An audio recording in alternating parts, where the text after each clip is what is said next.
नमस्ते मेरे प्यारे दोस्त, कैसे हैं आप सब। हमने अगले वीडियो में देखा था हिंदी कक्षा 7 का जो प्रथम चित्रपाठ है उसके बारे में। जो यहाँ पहला चित्र है उसके बारे में हमने विस्तृत चर्चा की थी, बराबर है। अब क्या क्या उस चित्र में हमने देखा था कि भाई सड़क के किनारे एक मोची बैठा है, एक कुत्ता मुंह लटका कर सोया हुआ है, गुब्बारे वाला गुब्बारे बेच रहा है, फिर कुजड़ीन सब्जियां बेच रही है, तोता बैठा है, एक भाई है वो साइकिल के टायर में हवा भर रहे हैं, सड़क पे बाइक वाला, उसके पीछे रिक्शा वाला, उसके पीछे मोटर कार जा रही है, रोड पर से कटी हुई पतंग जा रही है। ऐसा हमने पहले चित्र में देखा था। और नीचे जो प्रश्न दिए गए हैं उसके उत्तर भी हमने लिए थे। अब उसके बाद पेज नंबर 2 पर हम देखते हैं कि क्या हुआ। चलो पेज नंबर 2 आ गए आपके सामने। देखिए ये पूरा दृश्य बदल गया है बच्चों। क्या दिखाई दे रहा है आपको? अगर आप देखेंगे गौर से तो आपको दिखाई देगा कि यहाँ टायर फट गया है। देखो यहाँ टायर है, वो फटने का जो चिन्ह है वो दिखाई दे रहा है। टायर फटने के कारण सब डर जाते हैं, और डर के कारण क्या क्या होता है देख लेते हैं। सड़क पे जा रहा बाइक वाला, उसके पीछे जा रही रिक्शा और बाइक वाला, रिक्शा वाला और बाइक वाला दोनों जहाँ पर टायर फटा वहाँ देखने लगते हैं, जिसके कारण क्या होता है, बाइक वाले से रिक्शा वाला टकरा जाता है। उसके बाद देखिए गुब्बारे वाला डर जाता है, जिसके कारण उसके सारे गुब्बारे उड़ जाते हैं। मोची भी उछलकर डर के मारे सड़क पर आ जाता है। कुत्ता भी डर के मारे दौड़कर भागने लगता है।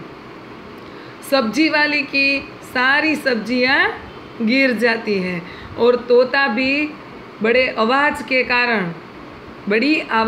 कारण उड़ जाता है। फिर आप देख सकते हैं कि जो भाई साइकिल की टायर में हवा भर रहे थे वो भी नीचे गिर जाते हैं। आप देख सकते हैं कि पूरा दृश्य बदल जाता है, बराबर है। इस प्रकार पहला दृश्य कितना शांत था, सब कुछ शांति से चल रहा था, आपने देखा। और दूसरे दृश्य में एक टायर फटने के कारण सब अस्त व्यस्त हो जाता है। अब उसके नीचे, इस चित्र के नीचे कुछ प्रश्न दिए गए हैं। चलो बच्चों इसकी चर्चा कर लेते हैं। चित्र का अवलोकन करके प्रश्नों के उत्तर दीजिए। टायर फटने पर क्या क्या हुआ? हमने अभी पूरी बात की चर्चा की कि टायर फटने पर क्या क्या होता है, तो आपको ये सारी बातें यहाँ लिखनी है। दूसरा प्रश्न, टायर के अलावा फटने वाली चीज़ों के नाम बताइए। चलो टायर के अलावा फटने वाली चीज़ कौन कौन सी है? तो गुब्बारा फटता है, गैस सिलेंडर फटता है, हमारे घर में जो प्रेशर कुकर होता है वो भी कभी कभी फट जाता है।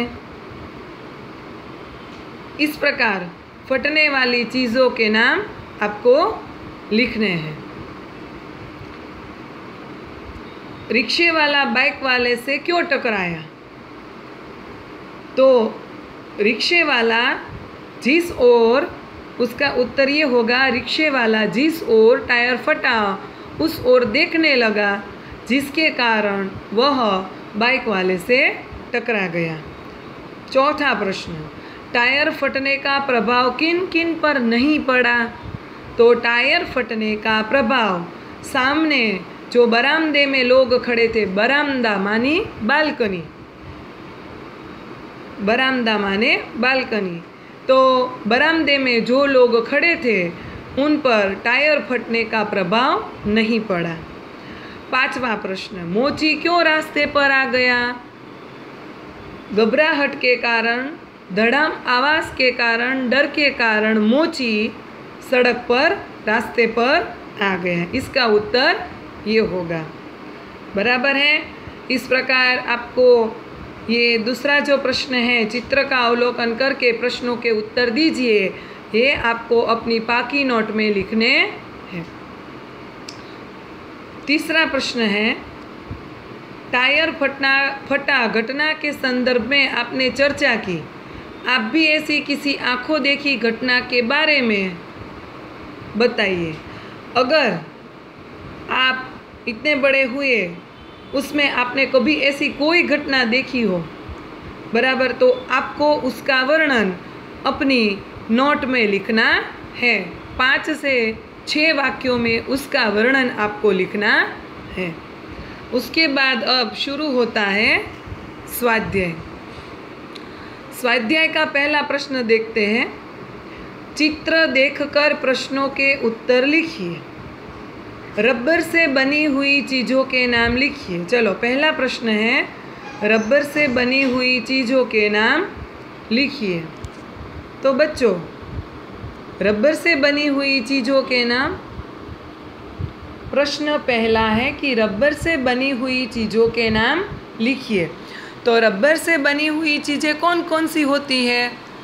याद करो। चलो बच्चों, टायर, गुब्बारा, फिर कई ऐसे खिलौने होते हैं जो रबर से बने हुए होते हैं। हम जो चप्पल पहनते हैं, चप्पल जिसे हम स्लीपर कहते हैं, वो भी रबर से बने हुए होते हैं। इस प्रकार कम से कम आपको 5 चीज़ ऐसी है जो रबर से बनी हुई है, उसके नाम लिखने हैं। दूसरा प्रश्न है, टायर फटने से पहले क्या हो रहा था बच्चों? तो हम इस प्रश्न के उत्तर में लिखेंगे कि टायर फटने से पहले सड़क के किनारे शांति से बाइक वाला जा रहा था, उसके पीछे रिक्शे वाला जा रहा था, उसके पीछे मोटर गाड़ी जा रही थी, एक कटी हुई पतंग रास्ते पर से जा रही थी। हाँ, आप वो जो प्रश्न आया था ना कि टायर फटने का प्रभाव किन किन पर नहीं पड़ा, उसमें आप ये भी लिखना कि कटी हुई पतंग जो रास्ते पर से जा रही थी उस पर भी कोई प्रभाव नहीं पड़ता। बराबर है ना? उसमें आप लिख लेना। टायर फटने से पहले क्या क्या हो रहा था? सब्जी वाली सब्जियां बेच रही थी, मोची शांति से बैठा था, कुत्ता मुंह लटका कर सोया हुआ था, फिर साइकिल वाला है वह टायर में, पंचर वाला है वो हवा भर रहा था टायर में, साइकिल वाला, तोता शांति से बैठा हुआ था। ये पूरा चित्र आपको लिख लेना है। उसके बाद तीसरा प्रश्न, टायर क्यों फटा? आप सब लोग साइकिल चलाते हैं तो आपको इसका प्रश्न का उत्तर तो पता ही होगा कि टायर क्यों फटा। तो इसका उत्तर होगा कि टायर में हवा ज़्यादा भर जाने के कारण टायर फट गया। चौथा प्रश्न, टायर फटने के बाद क्या क्या हुआ बच्चों? वो भी हमने देख लिया कि टायर फटने के कारण क्या क्या हुआ। तो मोची है वह सड़क पर आ गया, कुत्ता भागने लगा, रिक्शा वाला बाइक वाले से टकरा गया, गुब्बारे वाला खड़ा था उसके सारे गुब्बारे उड़ गए, कुंजड़िन जो सब्जियां बेच रही थी उसकी सारी सब्जियां गिर गई, जो टायर में हवा भर रहा था वो भी आदमी नीचे गिर गया, शांति से जो तोता बैठा था वो भी उड़ गया। इस प्रकार सारी घटनाएं आपको यहाँ लिखनी है।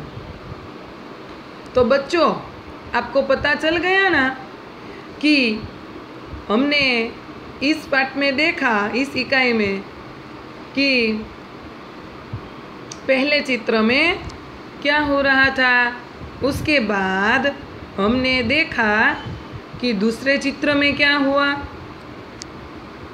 और इन सारे प्रश्नों के उत्तर भी हमने लिए।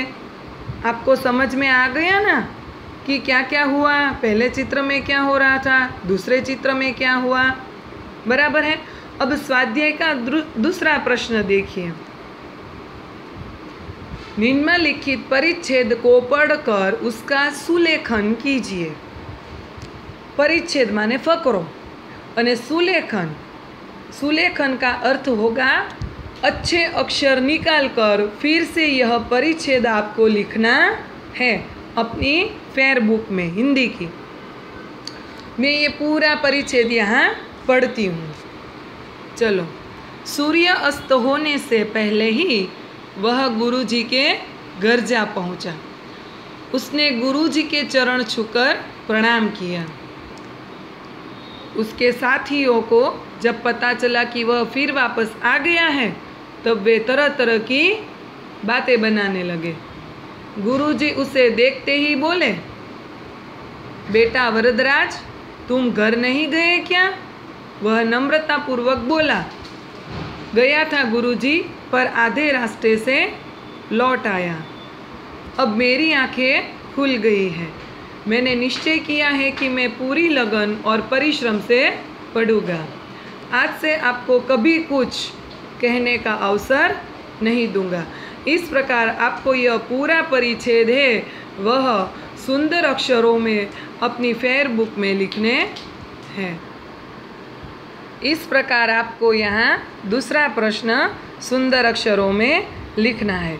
अब अंतिम प्रश्न स्वाध्याय का, चित्रों को देखकर दोनों में क्या क्या अंतर है ढूंढकर बताइए। चलो बच्चों, मजा आए ऐसे प्रश्न है। हम देखते हैं कि चलो दो चित्र यहाँ पर दिए गए हैं, बराबर है। हमें ये ढूंढना है कि पहले चित्र में क्या है और दूसरे चित्र में क्या अंतर है, तो हमें ये ढूंढना है। आप देख सकते हैं कि यहाँ जो पहला चित्र दिया गया है, बराबर है। पहले चित्र में हम पहले अंत से शुरुआत करते हैं। यहाँ पर जो बादल दिए गए हैं आप देख सकते हैं, ये बादल में जो दोनों प्रकार के बादल हैं यहाँ पर, बराबर है, वो दोनों प्रकार के बादल अलग अलग हैं, बराबर है। ये दोनों प्रकार के बादल यहाँ आपको अलग अलग दिखाई देंगे। उसके बाद आप देख सकते हैं कि मछली के नीचे आप देखिए ये छोटा सा पहाड़ है, उसके बीच में छोटा सा वृक्ष जैसा दिखाई दे रहा है, वो आप देख सकते हैं यहाँ पर। यहाँ पर देखिए वही चीज़, उसमें बीच में छोटी सी डाली या ऐसा दिखाई दे रहा है, यहाँ पर ऐसा कुछ नहीं है। पता चला? अब देखिए आगे हम देख सकते हैं कि मछली जो तैर रही है बच्चों, मछली में यहाँ पर 2 लाइन है और यहाँ पर 1 लाइन है। मछली में देखिए आप, मछली में यहाँ पर 2 लाइन है। अंदर मछली के अंदर जो मछली यहाँ पर चित्र में बताई गई है उसमें 2 लाइन है, यहाँ पर 1 लाइन है। और मछली जहाँ तैर रही है वहाँ भी देखो 2 लाइन थोड़ी ऊपर नीचे है, और ये जो मैंने राउंड बनाया है उस चित्र में वो थोड़ी लाइन सीधी है। उसके बाद उसके नीचे भी आप देखिए वहाँ जो कुछ पत्थर जैसा या दिख रहा है उसमें यहाँ है वो छोटा सा है, यहाँ आप देख सकते हैं यहाँ बड़ा सा है। और इस बाजू जो दाईं ओर जो चित्र दिया गया है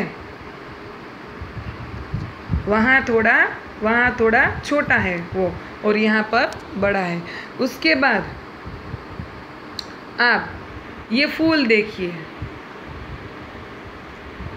उस फूल में भी आप देख सकते हैं यहाँ 2-3 पंखुड़ियाँ हैं, यहाँ छोटी सी पंखुड़ियाँ हैं, कली जैसा दिख रहा है, बराबर है।